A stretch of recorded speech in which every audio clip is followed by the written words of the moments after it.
হয়ে গেছে, আপনি শুরু করতে। আচ্ছা, এখানে 72 পেজ আছে কি, the earth tries to lure men away from haven.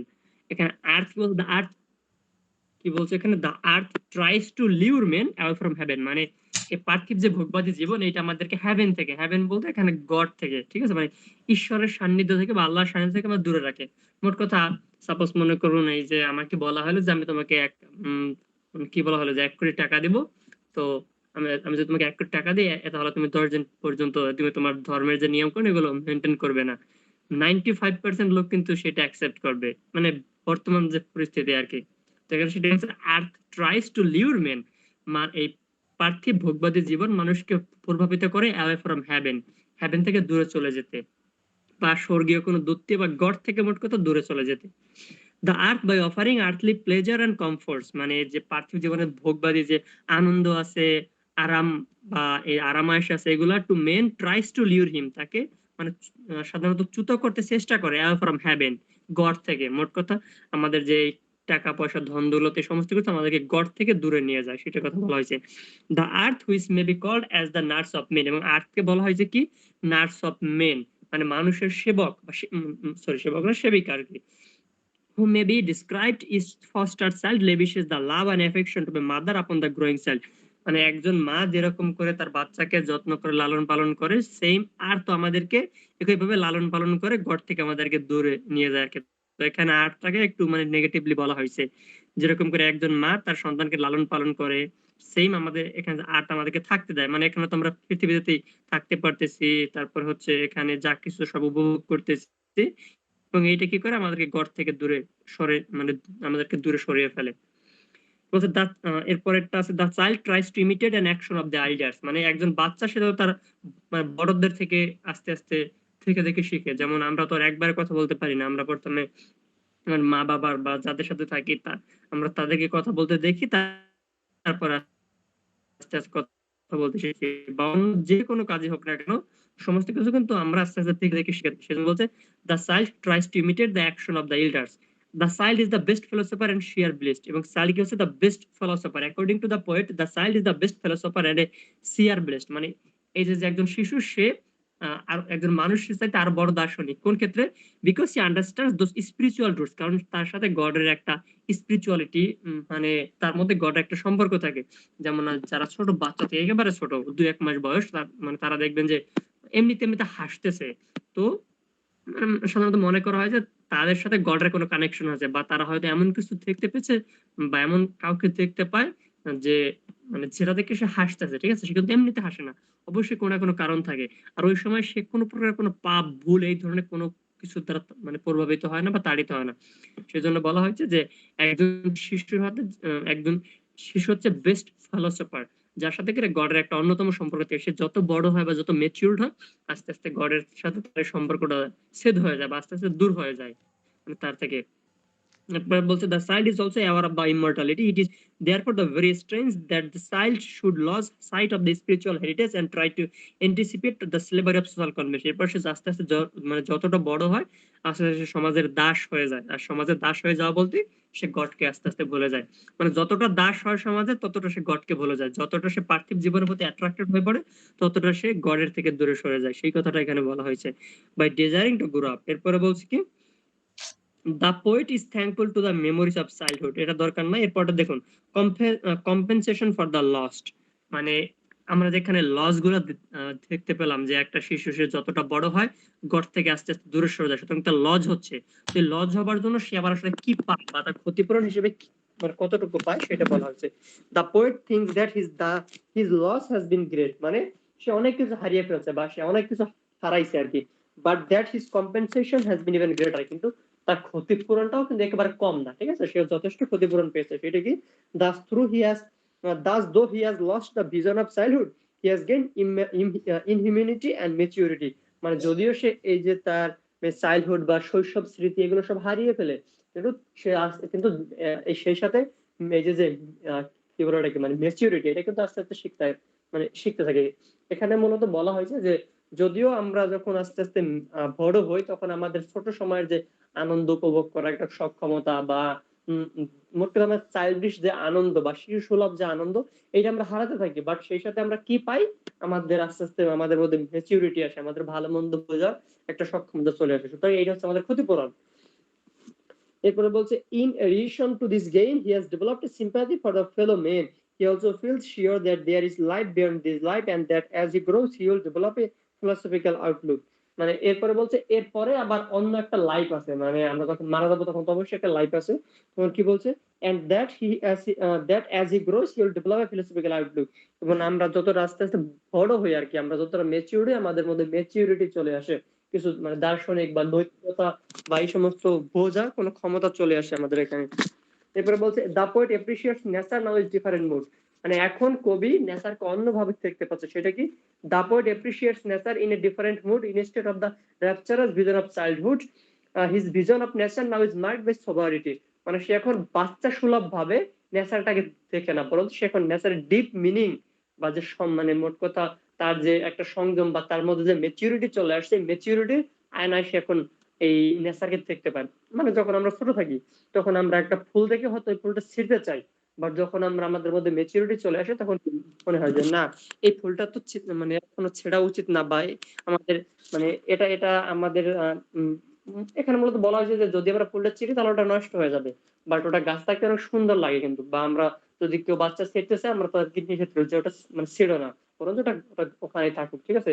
তো এই যে ম্যাচুরিটি এখানে সেটাই বলে যে আমরা যখন বাচ্চা ছিলাম তখন আমরা নেচারকে একভাবে দেখতাম। আর এখন যখন ম্যাচিউরড হয়েছি তখন আমরা নেচারকে আবার ডিফারেন্ট মোডে দেখতেছি বা অন্যভাবে দেখতেছি। এরপরেরটা আছে হচ্ছে the doctrine of pre existence of human soul. এখানে কি বলা হচ্ছে? The doctrine of pre existence of human soul, মানে জন্মগ্রহণ করার আগে আমাদের যে একটা জগৎ থাকে। মানে সাধারণত আমাদের যারা বা হিন্দু ধর্ম আরকি, হিন্দু ধর্ম বিশ্বাস করে যে মানুষের বারবার পুনর্জন্ম হয়। যতকাল সে পাপ করে ততকাল সেই পৃথিবীতে জন্মগ্রহণ করতেই থাকে। ঠিক আছে? তো ওরকম একটা ডক্টরিনের কথা বলা হয়েছে। The doctrine of pre existence of the human soul, মানে আমরা পৃথিবীতে জন্মগ্রহণ করার আগে আমাদের আত্মাটা যেখানে থাকে সেই একটা মানে অস্তিত্ব, সেটা নিয়ে কি বলা হয়েছে? There is no doubt that the poet seems to have borrowed the doctrine of pre-existence of the human soul from Greek philosophers like Pythagoras, Socrates and Plato. মানে যারা গ্রিক দার্শনিক ছিল, পিথাগোরাস, সক্রেটিস, তারপর প্লেটো, এরা হচ্ছে মানে এই পুনর্জন্মে সবসময় কি করতো? বিশ্বাস করতো যে এই জন্মের আগে হয়তো আমাদের আরো কোনো স্টেজ ছিল বা আরো কোনো জন্ম হয়েছিল, এইগুলাতে তারা বিশ্বাস করতো। তো উইলিয়াম ওয়ার্ডসওয়ার্থ মানে সেই তাদের মধ্যে একটা মতবাদ এখানে ব্যাখ্যা করছে। It is well that the Pythagoras propounded the theory of transmigration of soul, মানে আত্মার ব্যবচ্ছেদ বলা হয় এটাকে। ব্যবচ্ছেদ বলতে এখানে যে এক দেহ থেকে আরেক দেহে, হিন্দু ধর্ম আছে যে আমরা যেরকম করে নতুন মানে একটা বস্ত্র যদি পুরাতন হয়ে যায় আমরা পুরাতন বস্ত্র ত্যাগ করে নতুন বস্ত্র ধারণ করি, একই ভাবে আত্মাও একই দেহ ত্যাগ করে, মানে যে আমরা যখন বার্ধক্যে পরিণত হই বা মানে যদি কারো সময় চলে আসে তাহলে সেই দেহ ত্যাগ করে সে অন্য দেহে চলে যায় বা সে অন্য দেহে ট্রান্সমিট করে, এটাকে বলা হয় ট্রান্সমাইগ্রেশন। ঠিক আছে? বা বাংলাতে বলা হয় পুনর্জন্ম বা নবজন্ম। তো এখানে এই যে উইলিয়াম ওয়ার্ডসওয়ার্থ সেই সেন্সে এটা ইউজ করছে। Plato in Phaedo deal to the nature of death and the question of the immortality of the soul. এই প্লেটো সে তার একটা বই আছে ফেইডো, এখানে কি বলছে?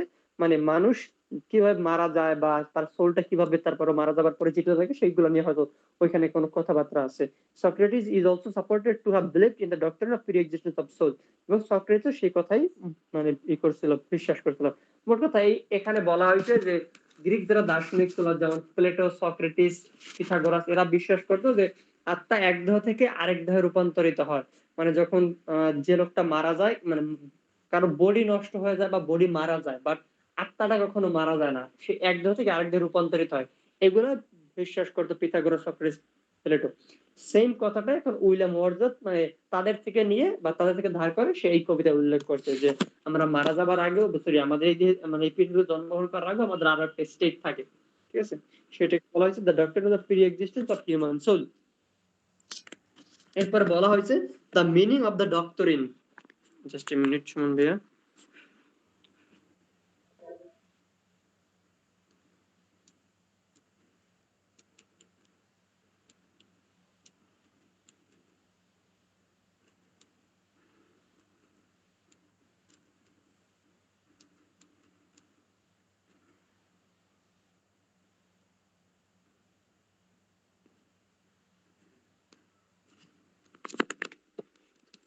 সেটা হচ্ছে the meaning of the doctrine. আমরা যে একটু আগে যে ডক্টরিনটার কথা বললাম বা যে একটা মানে মতবাদ বা ধারণার কথা বললাম সেটাতে আসলে কি বলা হয়েছে। The doctrine of pre-existence suggests that human souls are in existence, possibly in a higher and better state, before they become united with the bodies to which they are attached to this life. মানে এখানে কি বলা হয়েছে? আমাদের যে বডিটা, এই যে বডির মধ্যে যে আত্মাটা আছে, এই আত্মাটা বা আমরা যখন এই পৃথিবীতে জন্মগ্রহণ করার আগে এটা আরো একটা স্টেট থাকে বা হয়তো অন্য কোনো একটা বডিতে এই আত্মাটা থাকে। মনে করতে আমরা একটু আগে দেখলাম যে ওটাকে বলা হয় ট্রান্সমাইগ্রেশন বা মানে পুনর্জন্ম বা আত্মার যে ট্রান্সফারেন্স সিস্টেম সেটা বলা হয়েছে। আমরা এই পৃথিবীতে জন্মগ্রহণ করার আগে বা একটা দেহে মানে আমরা যে মানুষ হিসেবে জন্মগ্রহণ করি এর আগে হয়তো আমাদের আত্মাটা অন্য কোনো দেহে থাকে। Was the further that must have best knowledge that a man attains is but reflection of truth known by the soul in the pre-existing state or the spiritual light of the heavenly home which he forsake at birth and to which we shall return at death. মানে আমরা যখন আস্তে আস্তে বড় হই তখন আমাদের মধ্যে এই স্পিরিচুয়ালিটি আস্তে আস্তে চলে যায় বা মানে আমাদেরকে দূর করে দেয় স্পিরিচুয়ালিটা। সেই আগে যে প্রথম স্ট্যান্ডার্ড পড়ছিলাম না যে ওখানে বলা হয়েছে আমরা যখন ছোট থাকি তখন আমাদের মধ্যে হেভেনলি একটা টাচ থাকে বা গডের সাথে আমাদের একটা ইন্টার রিলেশনশিপ থাকে। বাট আমরা আস্তে আস্তে যতটা বড় হই তখন আমাদের মধ্যে পার্থিব যে ভোগবাদী জীবন এখানে চাওয়া চাহিদা আশা আকাঙ্ক্ষা ধন দৌলত টাকা পয়সা এগুলোর প্রতি আমরা এতটাই অ্যাট্রাক্টেড হয়ে পড়ি যে আমরা গডকে ভুলে যাই। সুতরাং আমাদেরকেও গড দূরে ঠেলে দেয় আস্তে আস্তে। এরপর আমরা কি হয় আমরা আবার মারা যাই। এখানে সে কথাটা বলা হয়েছে। এরপরে আছে দেখুন ইন্টার এই পাশে যা আছে আমাদের ওই যেগুলোর দরকার নাই। নেক্সট পেজে দেখুন interpretation critical appreciation introduction words view of nature. মানে এই কবিতায় ওয়ার্ডস নেচারকে আসলে কিভাবে দেখাতে চেয়েছে। The theme of the poem is the contrast between the rapture of the poet's earliest contrast with nature and his mere sovereign meditative enjoyment offering the mature years. এই কবিতার main মানে কথাটা বা উদ্দেশ্য বা থিমটা কি? কবি ছোট সময়ে বা সে যখন বাচ্চা ছিল তখন সে নেচারকে কিভাবে দেখতো, প্লাস সে যখন ম্যাচিউরড হয়েছে বা আরো তার মধ্যে সোভারিটি চলে আসছে বা সে বুঝতে শিখেছে তখন সে নেচারকে কিভাবে আসলে দেখতে চেয়েছে বা কিভাবে দেখেছে। এই দুটো একটা ডিফারেন্স দেখানো হয়েছে কবিতার মাধ্যমে। The poet begins by telling us that he used to enjoy the various objects of nature through the senses of his childhood. সে কি বলছে মানে কবিতাটা শুরু করতে কিভাবে সে যখন বাচ্চা ছিল বা সে যখন ছোট ছিল আর কি সে বিভিন্ন ভাবে নেচারকে এনজয় করছে বা উপভোগ করছে মানে নেচারের বাহ্যিক সৌন্দর্যটা উপভোগ করছে আর কি। দ্যাট ইজ টু সে বলতে গেলে that he appreciated the familiar object of nature. মানে সে নেচারের জাস্ট বাহ্যিক ভাবে যা দেখা যায় আর কি সে এই যে বাহ্যিক সৌন্দর্য এটাকে শুধুমাত্র অ্যাপ্রিসিয়েট করছে বা নেচারের সেগুলো দেখে প্রশংসা করছে। যেমন এখানে বলা আছে object of nature like the meadow the grove the stream of their sound colour or sight referring to his size. যেমন এখানে আর কি সে যে ভিডিও তারপর হচ্ছে গ্রোভ মোট কথা এই কবর তারপরে উঠান তারপর হচ্ছে জলের স্রোত বা ঝর্ণা দ্বারা এই সমস্ত যা কিছু দেখছে সে এগুলো দেখে জাস্ট আনন্দ পেয়েছে। এখানে কিন্তু মানে তার মধ্যে তখন আর ম্যাচুরিটি আসে নাই। সে এগুলোর মধ্যে একটা ডিপ থট থাকে সেই ডিপ থটটা বুঝতে শেখেনি বা এটার মধ্যে একটা স্পিরিচুয়ালিটি থাকে গডের কোনো একটা টাচ থাকে এগুলো সে তখনো বুঝতে শেখে নাই। জাস্ট সে এগুলো দেখে আনন্দ পেয়েছে এটুকুই। এবার হচ্ছে the poet during his childhood did not read any deeper or inner meaning into nature. মানে সে যখন ছোট ছিল সে আর কি এই কোনো ডিপ নেচারের যে ডিপার মিনিং থাকে একটা বা একটা হিডেন মিনিং থাকে সেটা সে মানে ওই স্টেটটা বোঝার সক্ষমতা তার তখনো হয়নি সে যখন ছোট ছিল। He loved and admired nature for its external beauty or outward loveliness. সে জাস্ট বাহ্যিক সৌন্দর্যটা দেখে নেচারকে ভালোবাসতো বা পছন্দ করতো। He had not experienced any human suffering nor had he developed a serious and sober attitude towards life then। এবং মানে সে তখন মানুষের দুঃখ কষ্ট বুঝতেই পারেনি সুতরাং সে কিভাবে নেচারকে বুঝতে পারবে। He was content to that delight to take delight in the sound and colour of the beautiful object of nature.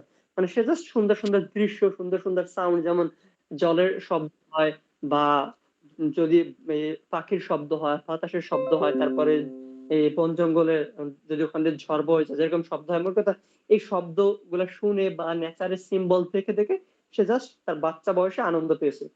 এটা বলা হয়েছে প্রথম স্টেজে ওয়ার্ডস ভিউ অফ মানে ভিউ অফ নেচার। এখানে সে ছোট সময় কিভাবে আনন্দ উপভোগ করছে আর ওই স্টেটে কিন্তু সে কখনো নেচারের ডিপ মিনিং বা হিডেন থট বুঝতে পারেনি কারণ তার সেই ম্যাচুরিটি আসেনি। এরপরে বলছে কি he begin to enjoy nature in the more sober and reflexive manner when he advanced in years. এরপর যখন তার বয়স আস্তে আস্তে বাড়ে তখন সে তার মধ্যে আরো সংযমতা চলে আসে সে আরো ভালো করে ডিপ কোনো কিছু মানে বোঝার বা চিন্তা ভাবনা করার একটা মন মানসিকতা তৈরি হয়।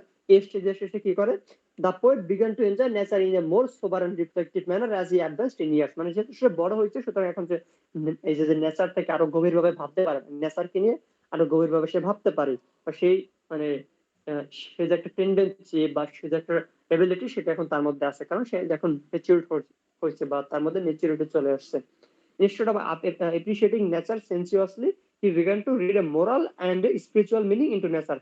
আমরা এর আগের স্টেটে কি দেখছি, সে যখন ছোট ছিল সে নেচারের বাহ্যিক সৌন্দর্য দেখে নেচারকে প্রশংসা করছে, বাট এই স্টেটে সে যখন ম্যাচিউর হয়েছে তখন সে কি করছে, সে নেচারের মধ্যে মোরাল কোনো কিছু পড়ার বা মানে নেচারের থেকে ডিপ মিনিং থাকে, সেই ডিপ মিনিংটা বা গডের সাথে তার যে সম্পর্ক, এইটা মানে বোঝার চেষ্টা করতে, বা এই যে একটা ডিপ মিনিং এটা উদ্ধার করার চেষ্টা করতে এই স্টেটে এসে।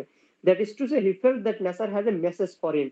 মানে সে আসলে কি বলতে চাইছে, যে নেচারের একটা মানে কোনো কিছুর একটা বা প্রকৃতির যে কোনো দৃশ্য প্রত্যেকটা একটা একটা উদ্দেশ্য থাকে, যে এটা এটা মানে এরকমটা কেন হয়েছে, বা মোট কথা একটা বার্তার মতো থাকে, ঠিক আছে, আমরা যে বলি ইংরেজিতে বলা ওটাকে মেসেজ, যে এই জিনিসটার মধ্যে কি আছে বা কেন আছে, এগুলো নিয়ে সে ওই স্টেটে মানে ভাবতে পারতো, বা এটা কে তৈরি করছে, মানে এগুলো তৈরি করার আসলে উদ্দেশ্যটা কি। নেচার কুড বলছে nature could convey to him great truths which had reminded hidden from him during the period of his childhood refer to. আচ্ছা, এখানে বলা হয় যে এই স্টেজে সে এমন জিনিস বুঝতে পারছে যেটা কিনা সে আগের স্টেজে বুঝতে পারেনি। এই পেজে একেবারে সংক্ষেপে বলা হয়েছে কি, যে এই কবিতায় ওয়ার্ডসওয়ার্থের লাইফের দুইটা স্টেজ নিয়ে কথা বলা হচ্ছে। সে বাচ্চা বা সে যখন ছোট ছিল আর কি, সে যখন ইমমেচিউর ছিল, তখন সে নেচারকে কিভাবে থেকেছে, সে জাস্ট নেচারের বাহ্যিক সৌন্দর্য দেখে আনন্দ পেয়েছে এবং সেটাকে সে প্রশংসা করছে। তখন তার এই যে নেচারকে ডিপ থট বা আমরা যাকে বলি প্যান্থিজম, এই গডের কোনো মোরাল টোন বা কোনো স্পিরিচুয়ালিটি, এগুলো মানে বোঝার মতো সময় বা বয়স তার মানে তখন হয়নি। সে জাস্ট নেচারের বাহ্যিক সৌন্দর্য দেখে আনন্দ পেত। বাট এর পরের স্টেটে কি বলছে, সে তখন বড় হয়েছে বা তার মধ্যে যখন মেচিউরিটি আসছে, তখন সে নেচারের একটা মোরাল টোন থাকে, একটা ডিপ থট থাকে, স্পিরিচুয়ালিটি থাকে, এই সমস্ত কিছু সে তখন বুঝতে পারছে।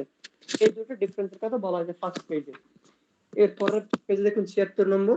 In the above quoted lines, the poet refers to the difference between his enjoyment of nature in the earlier and immature days. মানে এই এই যে উপরের লাইনগুলোতে কি বলা হয়েছে, সে যখন ছোট ছিল তখন সে নেচারকে মানে কিভাবে দেখেছে বা নেচারকে কিভাবে পর্যবেক্ষণ করছে, আর যখন ম্যাচিউরড হয়েছে বা সে যখন মানে আরেকটু ম্যাচিউরড হয়েছে বা বড় হয়েছে, তখন সে নেচারকে কিভাবে দেখেছে, এই দুটো ডিফারেন্স দেখানো হয়েছে।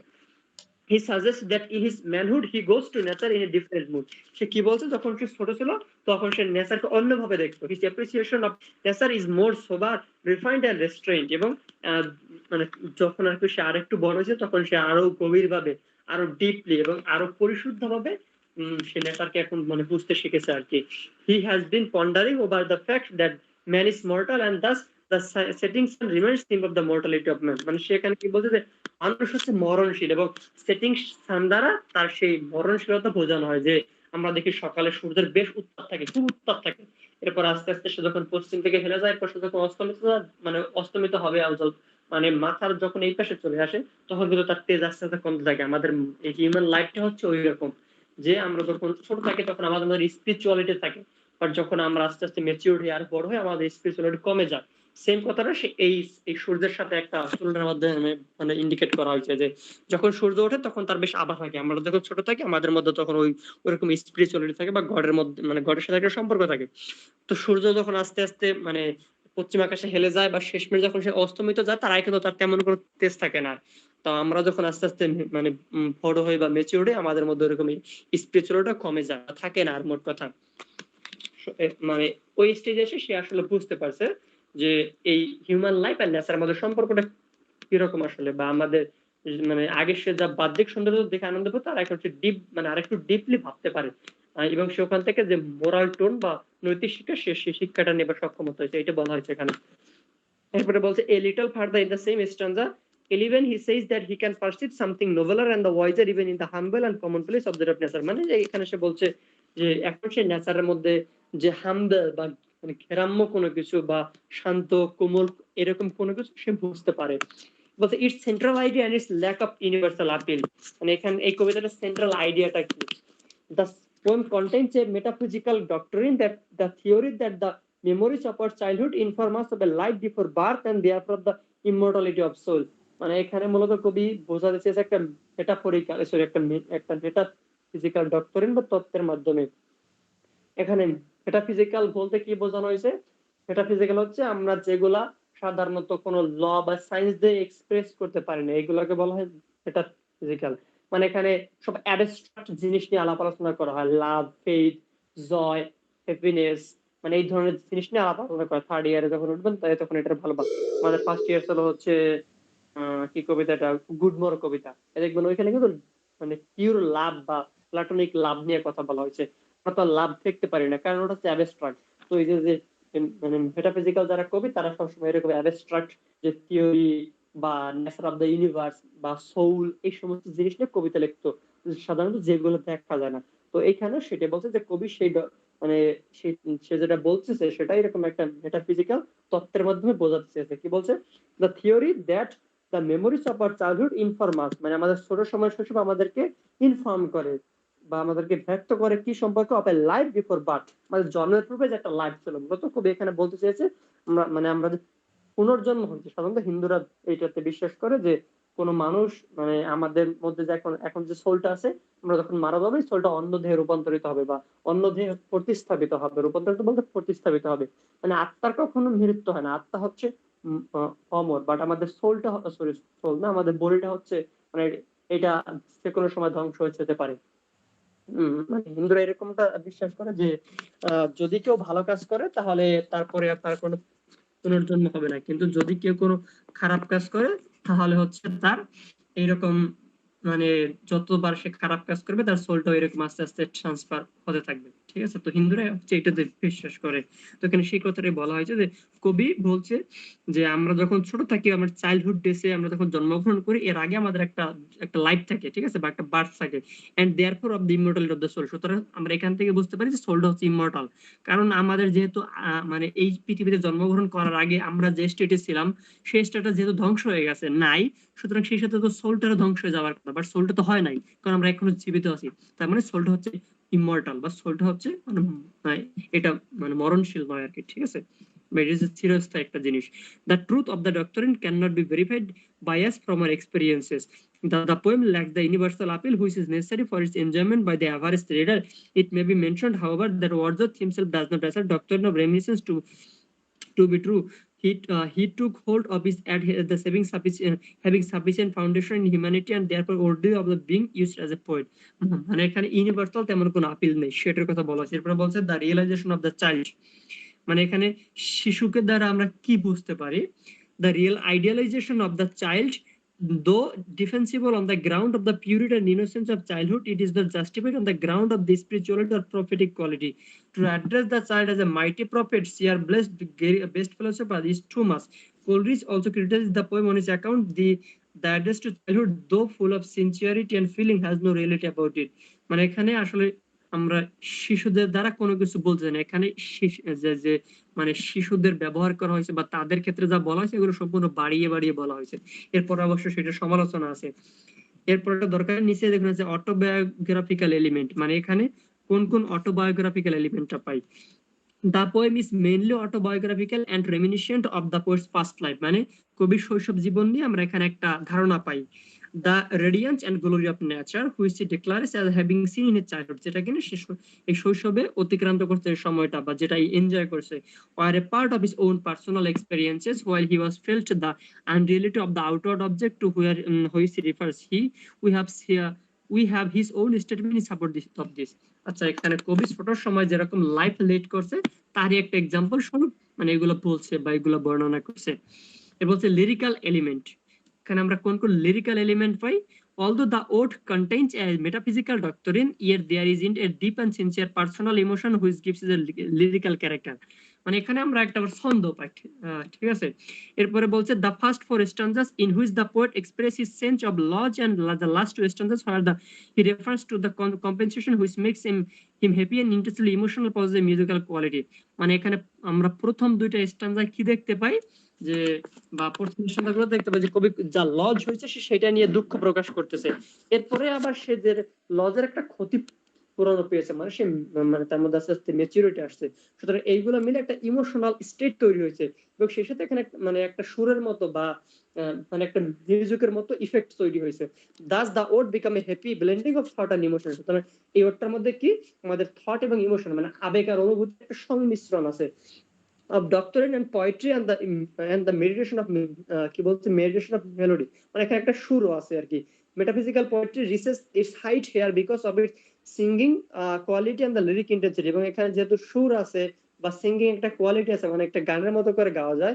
in this ode the author gives for lyrical and for metaphysical words become perfect and are for once united.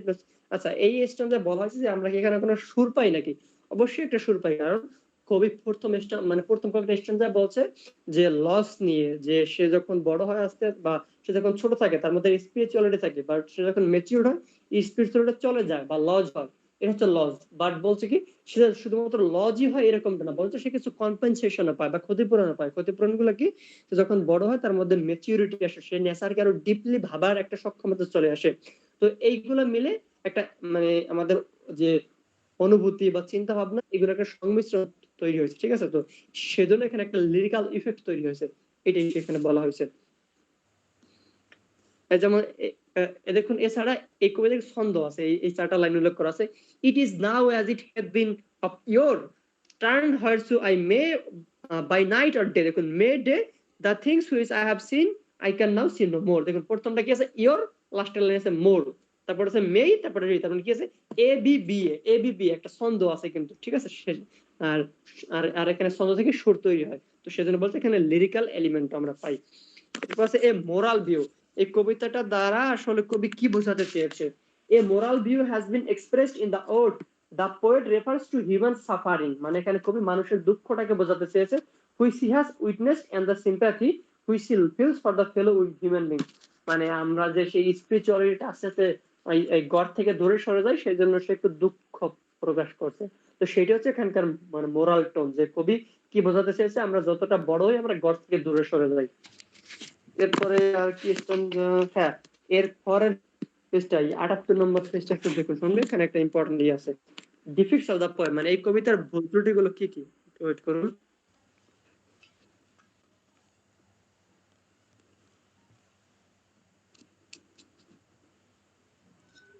ওকে, এখানে কি বলছে ডিফিক্টস ইন দ্য পোয়েম, এই কবিতায় আমরা কোন কোন ভুল ত্রুটি গুলা পাই? সবাই কি শুনতে পাচ্ছেন? আপনার কোনো সারা শব্দ পাচ্ছি না আমি। আমি শুনতে পাচ্ছি। আচ্ছা, এখানে আছে ডিফিক্টস ইন দ্য পোয়েম, এই কবিতায় কোন কোন ত্রুটি আছে? এক নম্বর বলছে there is a sudden transition in thought after the first four stanzas of the poem. The reason is obvious because the first four stanzas are written in 1803 and whereas the last 7 in 1806। এই কবিতায় মোট কয়টা stance আছে? 11টা স্ট্যান্সা। আর এখানে মানে এই স্ট্যান্সের মধ্যে একটা অস্থিরতা বলতে একটা বিশৃঙ্খল অবস্থা আছে, ঠিক আছে? বা দুইটা দুই রকম, কারণ কি? কারণ এটা দুইবার লেখা হয়েছিল। 1803 সালে লেখা হয়েছিল 4 স্ট্যান্সা, আর 1806 সালে লেখা হয়েছে বাকি 7 স্ট্যান্সা। সেজন্য যেহেতু দুইবার লেখা হয়েছে তাও অনেক বছরের গ্যাপে, যার কারণে এখানে মানে খুব একটা সামঞ্জস্য নেই, একটা ডিফেক্ট। সেকেন্ড ডিফেক্টটা বলছে the poet verges on the sentimental where the poet idealizes the child by calling him mighty prophet and seer blessed. Very few thinkers nowadays agree with the poet in the truth of the statement. It appears very absurd to believe the child has a deeper insight into external nature and understand its significance better than a grown up man.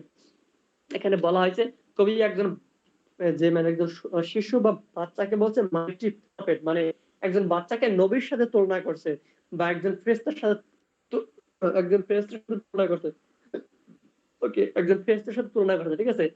তো এখানে বলা হয়েছে যে আরো সে বলছে কি একজন বাচ্চা একজন grown up man থেকে বেশি দেখতে পারে বা মানে ভালো জানে। তো এটা তো সম্ভব না, কারণ মানে যে যতটা ম্যাচিউরড হয় বা যে যতটা বড় হয় সে মানে খুব বেশি জানে বা মানে তার আগে যারা থাকে তাদের থেকে একটু বেশি জানে, এটাই সিম্পল। এখানে বলছে যে একটা বাচ্চা যা জানে আর একটা বয়স্ক মানুষ কিন্তু তার চাইতে বেশি জানে, কিন্তু কবি বলছে উল্টোটা। তো এটা হচ্ছে আরেকটা ডিফিক্ট।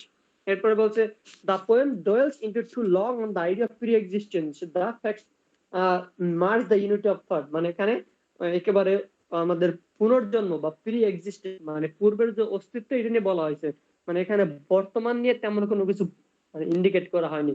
আমাদের প্রি এক্সিস্টেন্স বা পৃথিবীতে জন্মগ্রহণ করার আগে আমাদের আত্মাটা মানে যেখানে ছিল একটা একটা কাল্পনিক ওয়ার্ডে এখানে সেই জিনিসটার উপর বেশি জোর দেওয়া হয়েছে। এই হচ্ছে আরেকটা defeat. The is in out of harmony with the spirit of true nature, মানে এখানে তেমন খুব একটা মিলও নেই বা সঙ্গতিও নেই, ঠিক আছে। কারণ এখানে আমরা এই দেখি যে 4 লেখা হচ্ছে 1803 সালে, আর 27 লেখা হচ্ছে 1806 সালে। তো মাঝখানে অনেক বছরের গ্যাপ ছিল, সুতরাং এখানে তেমন হারমোনি নেই। এগুলো হচ্ছে ডিবেট। কনক্লুশনটা দেখি। Whether we agree or not with the philosophical views experienced by the poet in the poem, we have to admit that the word is in his supreme lyrical achievement. His personal feelings find a natural, inspired and spontaneous expression of his ode. According to Sainsbury, this poem is, if not in the every smallest detail, yet as a whole perfect and immortal. So it could have been written better. Emerson called the poem the high water mark of poetry in the 19th century. C.H. Harold says about the poem, in this ode, he wrestles with the fact that the rapture vision of his own childhood he faded, but finds the maturity has its compensation in the obstinate questionings, its quickened human sympathy, and in the growth of the philosophic mind. Douglas, আচ্ছা এখানে এক একজন সমালোচক একটা comment করছে। একজন বলছে এটা হচ্ছে উইলিয়াম ওয়ার্ডসওয়ার্থের একেবারে সম্পূর্ণ লাইফের একটা সমালোচনা, আবার আরেকজন বলছে এটা হচ্ছে কি যে ওয়ার্ডসওয়ার্থ ছোট সময়ে যেটা দেখতে পারেনি বা শুধুমাত্র বাহ্যিক সৌন্দর্যটা এক্সপেরিয়েন্স করতে, বাট বড় হয়ে সে নেচারটাকে ভালো মতো বুঝতে পারছে, এখানে সে সেটাই উল্লেখ করছে। আচ্ছা কোনটা আমি সংক্ষেপে বলতেছি এই কবিতাটা আসলে কি নিয়ে। এখানে উইলিয়াম ওয়ার্ডসওয়ার্থ হচ্ছে সে যখন ছোট ছিল তখন সে নেচার জাস্ট বাহ্যিক সৌন্দর্য দেখে আনন্দ পেত, সে নেচারটাকে তেমন ডিপলি কোনো কিছু মানে মোট কথা আমরা যখন ছোট থাকি তখন তো আমরা একটা জিনিসকে ভালো মতো বুঝতে পারি না। তো ওয়ার্ডসওয়ার্থ যখন ছোট ছিল সে নেচারকে ভালো মতো বুঝতে পারতো না, সে না কোনো নেচারের মধ্যে স্পিরিচুয়ালিটি খুঁজে পেত, না কোনো মোরাল টোন, কারণ তার সেই ক্ষমতাটা তখন হয়নি। সে জাস্ট নেচারের বাহ্যিক, যেমন একটা ফুল দেখতো ওখানে বলা হয় যে স্রোত ধারা, তারপর হচ্ছে উঠান, এরপরে আরো হচ্ছে যে বারান্দা, এই সমস্ত জিনিস দেখে জাস্ট আনন্দ পেত আর কি, আর কোনো কিছু না। এবং সেই সময় তার সাথে গডের সাথে একটা স্পিরিচুয়ালিটি ছিল বা গডের সাথে তার একটা সম্পর্ক ছিল, কারণ সে কোনো পাপ কাজ বা পার্থিব জীবনের যে মানে ভোগবাদী জীবনের যে আশা আকাঙ্ক্ষা চাহিদা এইগুলির দ্বারা প্রভাবিত হয়নি, সুতরাং তার মধ্যে একটা স্পিরিচুয়ালিটি ছিল। বাট সে যখন আস্তে আস্তে বড় হয় তখন ওই স্পিরিচুয়ালিটা মানে ফেড হয়ে যায় বা তার মধ্যে ওই নিষ্পাপ যে একটা স্টেট ওইটা থাকে না। এইটাকে বলা হচ্ছে লজ, মানে লজ হয়ে যাচ্ছে। সেই সাথে কি বলছেন, সে শুধুমাত্র লজই হচ্ছে এরকমটা না, সে সেই সাথে ওখান থেকে ক্ষতিপূরণটাও পাচ্ছে বা কম্পেনসেশনও পাচ্ছে। কি কম্পেনসেশন পাচ্ছে, সে এখন মানে ম্যাচিউরড হয়েছে, তার মধ্যে এইটা আসছে, ম্যাচিউরিটিটা আসছে। সে আগে যে নেচারকে দেখে জাস্ট আনন্দ পেত, সে এখন ওইটা থেকে স্যাড মিউজিক শুনতে পায়, বা সেও এখন নেচারের যে একটা ডিপ মিনিং, ওই ডিপ মিনিংটা যে নেচারের মধ্যে গডের একটা সিম্বল আছে বা গডের সাথে নেচার সম্পর্কিত, এই সমস্ত যে ডিপ মিনিং সেগুলো সে এখন বুঝতে পারে। সুতরাং এইটা হচ্ছে তার কম্পেনসেশন। এই দুটো স্টেটের মধ্যে সে ছোট সময় তার নেচারটাকে কিভাবে মানে দেখছে বা কিরকম ছিল, এবং বড় হয়ে সে নেচারটাকে কিরকম দেখছে বা সে নেচার থেকে কি শিখেছে, এই দুটো স্টেটের মধ্যে একটা ডিফারেন্স দেখানো হয়েছে কবিতাটার মাধ্যমে। এবং এটা হচ্ছে সম্পূর্ণ লস আর গেইন নিয়ে। কি লস হয়েছে আমাদের? স্পিরিচুয়ালিটি। আমরা যখন ছোট থাকি আমাদের মধ্যে স্পিরিচুয়ালিটি বা গডের সাথে একটা ইন্টার রিলেশনশিপ থাকে, বাট এবং আমরা আস্তে আস্তে যখন ম্যাচিউরড হই তখন আমরা এই যে আমাদের পার্থিব জীবন, টাকা পয়সা, ধন দৌলতের প্রতি আকর্ষিত হয়ে যাই, যার কারণে আমাদের সাথে গড়ের খুব বেশি একটা মানে যত আর কি আমরা এই পার্থিব জীবনের প্রতি অ্যাট্রাক্টেড হই তত আমরা গড়ের থেকে ছিটকে যাই বা দূরে সরে যাই, যার কারণে আমাদের স্পিরিচুয়ালিটি থাকে না, আমাদের লজ হয়। তো এইটা হচ্ছে লজ। আর আমরা কি গেইন করতে পারতেছি, আমরা আবার যে আমাদের মধ্যে ম্যাচুরিটি চলে আসতেছে, আমরা এখন মানে এই নেচারের মধ্যে গডকে মানে খুঁজে পাই, বা নেচারের যে একটা ডিপ মিনিং থাকে সেই মিনিংটা এখন আমরা আবার খুঁজে পাচ্ছি। এই যে হচ্ছে গেইন। আর এই দুটো যে মানে পার্থক্যগুলো বা ডিফারেন্স গুলো সেটি কবিতার মধ্যে দেখানো হয়েছে। সুমন ভাই কি বুঝতে পারছেন কবিতাটা কি বলা হয়েছে? হ্যাঁ বুঝতে পারছি, তবে ওই যে ডক্টরেটটা মানে কি? ডক্টর মানে হচ্ছে তত্ত্ব, অনেক সময় ধারণা দেয় না। আচ্ছা আরেকটু আমার বাদ পড়ে গেছে, আচ্ছা স্কিপ করে গেছি মনে হয়। ওখানে একটা কথা বলছে pre existence of human soul, মানে আমরা এই যে যে ওয়ার্ল্ডে বাস করি, এখানে ওয়ার্ডসওয়ার্থ সে একটা তত্ত্ব আছে, ওইটাকে বলা হয় ট্রান্সমাইগ্রেশন, ঠিক আছে, মানে এই পুনর্জন্ম বা নবজন্ম। যারা গ্রিক ফিলোসফার, যেমন হচ্ছে ওখানে বলা হয়েছে পিথাগোরাস, সক্রেটিস আর হচ্ছে প্লেটো। এরা কিসে বিশ্বাস করতো যে আমরা এই পৃথিবীতে জন্মগ্রহণ করার আগে আমরা আরেক বা আমাদের যে দেহ, সরি, সোলটা বা আত্মাটা সেটা অন্য কোথাও ছিল, এবং সেটা হচ্ছে একটা কাল্পনিক ওয়ার্ল্ড, বা আমরা হয়তো অন্য কোনো কিছু রূপে জন্মগ্রহণ করছিলাম। তো এখানে সেরকম একটা ট্রান্সমিশন, মানে যখন আমরা আবার এই ওয়ার্ল্ডে জন্মগ্রহণ করছি তখন আমাদের মধ্যে সেই রূপটা চলে আসছে, ঠিক আছে, এটাকে বলা হয় মানে ট্রান্সমাইগ্রেশন বা পুনর্জন্ম, নবজন্ম। সুতরাং আমাদের সেই স্টেটটা চলে গেছে, বা আমরা এখন সেই শেপে নাই, বাট আমাদের সেই রূপটা কিন্তু একই আছে। দ্যাটস ওয়াই এখানে বোঝানো হয়েছে যে আত্মাটা হচ্ছে অমর, বাট আমাদের বডি হচ্ছে মানে এটা নশ্বর, যে এটা এটা ধ্বংস হয়ে যাবে বা শেষ হয়ে যাবে, কিন্তু আত্মা কোনো ধ্বংস হয় না, এটাই বলা হয়েছে। হুম, হ্যাঁ ভাই বুঝছি। ওকে, আর কি আছে এরপরে কবিতা? এরপর আছে it is a beauteous evening calm and free. হ্যাঁ এটি তিন নাম্বারটা। Hmm, it is a beauteous evening calm and free না?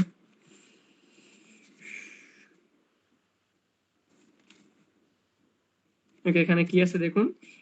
আচ্ছা, আমরা আমার কবিতাটা শেষ করি। ইট ইজ এ বিউটিয়াস ইভিনিং, মানে এটা হচ্ছে একটা সুন্দর একটা বিকেল, কালম এন্ড ফ্রি, হুম। শান্ত। মানে কবি এখানে মনে হয় এই কবিতাটা হচ্ছে তার যে অবৈধ একটা মেয়ে ছিল না, এনিটি ভ্যালনের সাথে, নাম ছিল ক্যারোলিন। তো সে যখন ক্যারোলিনকে দেখছে, মানে ক্যারোলিনকে উদ্দেশ্য করে এই কবিতাটা লেখা হয়েছে, ঠিক আছে। It is a beauteous evening কালমান ফেরি। আমার ভালো মতো মনে নেই, লাস্ট ইয়ার পড়ছিলাম তো। আচ্ছা, আমরা এই যে যে ডেভেলপমেন্ট অফ থট ওইখানে ভালো মতো দেখবেন, আগে আমরা কবিতাটা শেষ করি কি আছে। It is a beauteous evening calm and free, মানে এই বিকেলটা হচ্ছে খুব সুন্দর একটা বিকেল, শান্ত শিষ্ট। The holy time is quiet as a nun, এই যে যে সময়টা, এটা মানে খুব শান্তশিষ্ট হয়েছে এতটাই যে একজন সন্ন্যাসীর মতো, আমরা দেখি যে একজন সন্ন্যাসী চুপচাপ থাকবে, সুতরাং এই যে সময়টা, এই সময়টাও যেন একেবারে চুপচাপ হয়ে আছে। এরপরে বলছে ব্রেথলেস উইথ অ্যাডোরেশন দ্য ভোরড সান, মানে সূর্যটাও মনে হয় যেন একেবারে নিঃশব্দে হয়ে আছে, বা মানে সে কোনো নিঃশ্বাস ফেলতেছে না।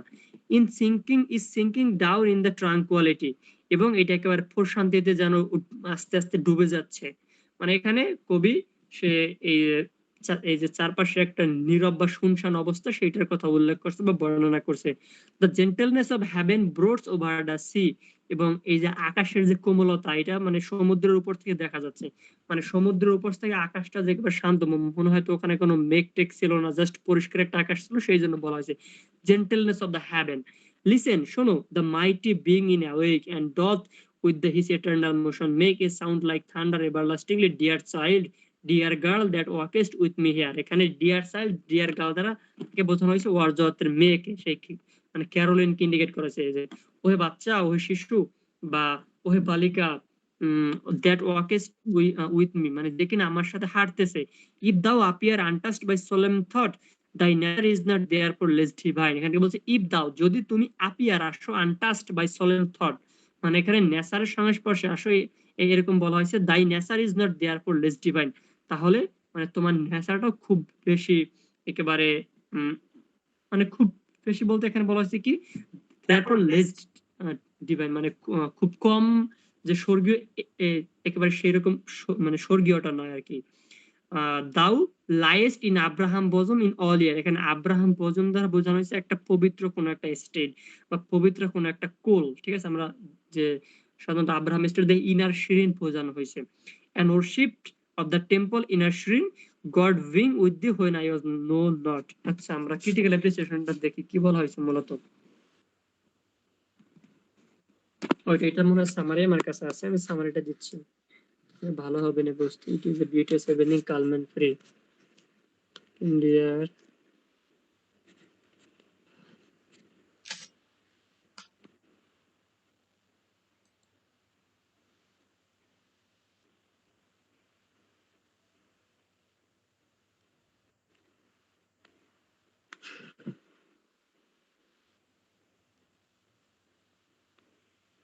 আমার কাছে আছে ওইটা।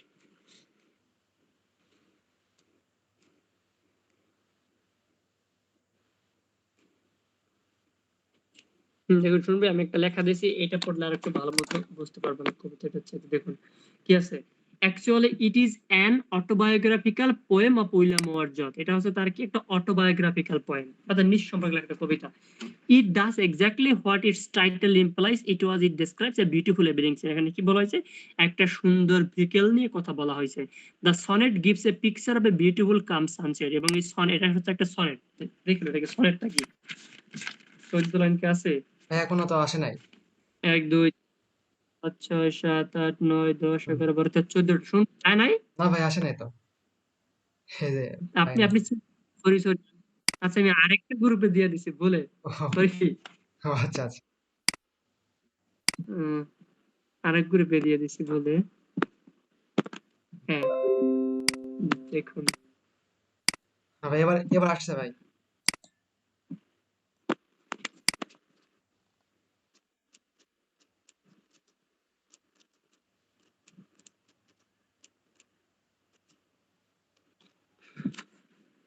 ওকে, তো দেখুন এখানে কি আছে, actually it is an autobiographical poem of William Wordsworth. এটা হচ্ছে উইলিয়াম ওয়ার্ডসওয়ার্থ একটা অটোবায়োগ্রাফিক্যাল পোয়েম, মানে তার নিজ সম্পর্কে লেখা। It does exactly what its title implies, it was a beauty describes a beautiful evening scene. এখানে কি নিয়ে কথা বলা হয়েছে, একটা সুন্দর মানে একটা সুন্দর শান্ত বিকেল নিয়ে কথা বলা হয়েছে। এরপরে বলছে this sonnet gives a picture of a beautiful calm sunset. এবং মানে একটা সুন্দর বা শান্তশিষ্ট একটা সূর্যাস্তের একটা ডেসক্রিপশন দিয়েছে সনেটটাতে। The poem gains even more power when the reader learns that the child Wordsworth works with his daughter Caroline, whom he has not seen in his 10 years before he has been separated from her mother by the war in France. মানে William Wordsworth কিন্তু যখন ফ্রান্সে যায় তখন এনিটি ভ্যালন নামে একটা মহিলার সাথে তার পরিচয় হয়েছিল, এবং তারা কয় বছর জন্য একসাথে থাকে, যার কারণে তাদের একটা বাচ্চা হয়, সেটার নাম হচ্ছে ক্যারোলিন। তো এরপরে ফরাসি আর মানে ফ্রান্স আর ইংল্যান্ডের মধ্যে যুদ্ধ শুরু হয়, তো তাকে চলে আসতে হয়। তো চলে আসার দরুন সে আর কি 10 বছর যাবত এই মেয়েটাকে আর দেখতে পারে নাই। তো 10 বছর পরে হয়তো সেই মেয়েটাকে মানে কোনো একবার দেখা হয়েছে কোনো একদিন বিকেল বেলা, যেদিন সে তার মেয়ের সাথে হাঁটতেছিল। এরপরে বলছে France Wordsworth describes the beauty of the child. সে তখন আর কি এই মানে তার মেয়ের যে সৌন্দর্য, সে সেটা নিয়ে বর্ণনা করছে বা সেটার কথা উল্লেখ করছে। She was an innocent girl, সে ছিল খুব মানে পবিত্র বা নিষ্পাপ একটা বালিকা বা নিষ্পাপ একটা মেয়ে।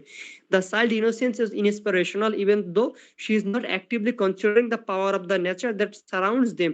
She lives into the Abraham bosom. She is praying to God from her inner sin. মানে সে হচ্ছে একবার পবিত্র একটা স্টেটে থাকে। এখানে পবিত্র স্টেট বলতে বলা হয়েছে যে সে এতটাই নিষ্পাপ যে গড তাকে নিজে প্রোটেক্ট করে রাখে।